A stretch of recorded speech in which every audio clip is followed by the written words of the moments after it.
路边五金店即使没生意，也很少倒闭。店里产品真的是暴利吗？这里是知识 TNT。五金店遍布大街小巷，比起奶茶店、食品店、餐饮店，客流量少得可怜。每天几乎看不到店内有人买东西。如果餐饮店客流量较少，也就意味着离倒闭不远了。那么生意冷淡的五金店到底靠什么赚钱呢？提起五金店，想必大家都不陌生，尤其是家里装修时，一天能跑好几趟五金店。不大的门面摆满各式各样的金属、塑料、油漆等物品，看起来更像是一个杂货铺。只有我们想不到的，很少有店里买不到的东西。广义上的五金主要是5种金属材料的总称，即金、银、铜、铁、锌5大类金属物质。五金还可细分为大五金和小五金。大多数五金店没有繁华的装修，普遍都是在10几平的店铺里堆满各种产品。有些货物多的五金店可能连人插脚的地方都没有。其实并不是店主不想换大门面，而是这些小门面每年可以省下不少的房租。对于五金店来说，每个月最大的支出就是房租和工资。有些店铺属于夫妻店，女的看店，男的外出进货揽活，根本不需要额外雇人，这样也就没有发工资的压力，每个月自负盈亏，赚多得多，赚少得少。另外，五金店不像超市，很少会出现漫无目的闲逛的人，如果不是刚需，可能都不会迈进店里一步。这也是五金店客流量少的原因。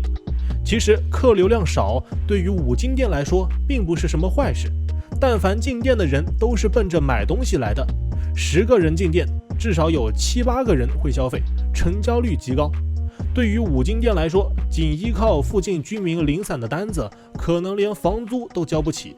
但凡能够长久发展下去的店铺，都拥有一些稳定的大客户，例如工厂、装修队等。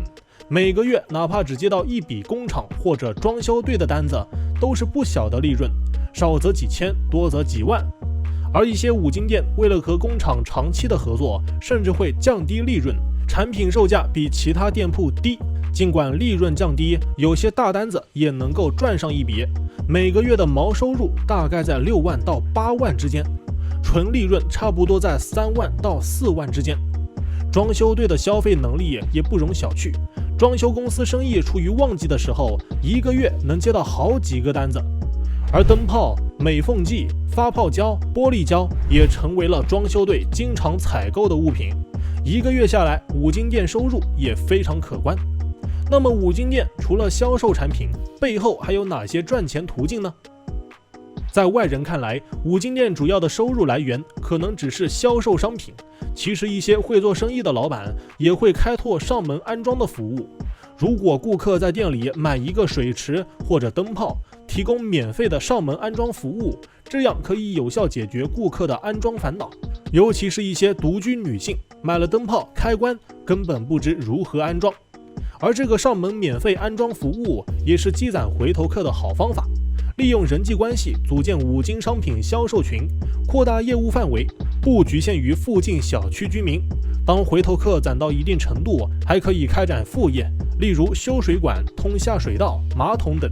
上门维修一次，人工费少说也得50到100元不等，并且维修的过程中，如果需要更换零配件，还可以带着自家的产品进行销售，可谓是一举多得。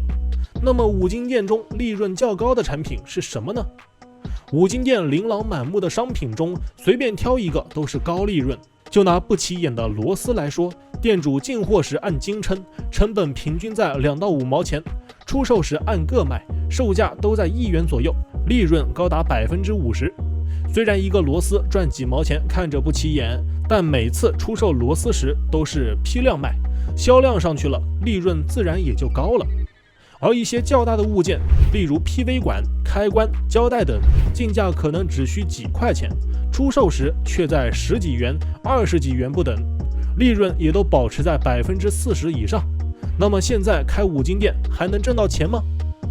想要零基础开一家五金店，并不是一件容易的事，要具备足够的耐心，做好相关的规划与调研。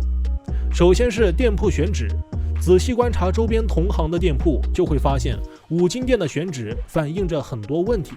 人多的小区，周边五金店铺数量也多，当然了，也会有一些人反其道而行，选择新建的小区开五金店。千万别小看这些人少的新小区，往往潜在客户很多。新小区不少业主装修，在这期间难免会出现缺材料的情况。业主为了不耽误工人装修进度，如果少个螺丝、扳手、塑料桶、电线等物品，就会选择就近购买。所以新建小区的商机也是不容忽视的。当然，也不能一味地追求好位置，就忽略同行的存在。选址时与同行的店铺还是要保持一点距离，不能形成太明显的竞争关系，非常不利于长期发展。店铺地址选好后，就需要准备货源了。五金店进货不像批发市场以量取胜，对于五金店来说，品种比数量更重要。本来客流量就少，再让进店的顾客空手而归，这样只会让回头客越来越少。只要产品种类够多，顾客就很少再去别家购买了。如果客户购买的产品恰好缺货，也别立马回绝，可以与同行的店铺提前沟通好，以便缺货时互相调剂，不流失客源。另外就是诚信经营，由于互联网发展迅速，使得产品的价格越来越透明，想要依靠价格获取高利润几乎是不可能。在众多的同行之间，每家商品价格都大差不差，想要脱颖而出，积攒回头客，或许只能依靠诚信经营和服务态度了，这也是生意人最基本的品质。当然了，以上讲解的都是五金店赚钱的一面，任何行业都存在旺季和淡季，尤其在近几年，网络直播带货行业兴起，实体店生意大不如从前。网店销售除去了房租成本，商品销售价格也比实体店占据优势，使得一些线下五金店不得不与时俱进，入驻外卖平台，利用线上接单模式向附近的居民销售商品。线上线下的有机结合也大大提高了商品销售量。所以在我们看来，生意冷清的五金店其实都在依靠别的方法赚钱，并且五金店内商品保质期较长，根本不用担心过期或者损耗问题。如果不想做，还可以将存货卖给同行，价格也不会太低。支持 TNT， 专注你不知道的实物科普。如果你想了解更多的话，就请点赞、关注、评论吧。我是 TNT， 我们下期再见。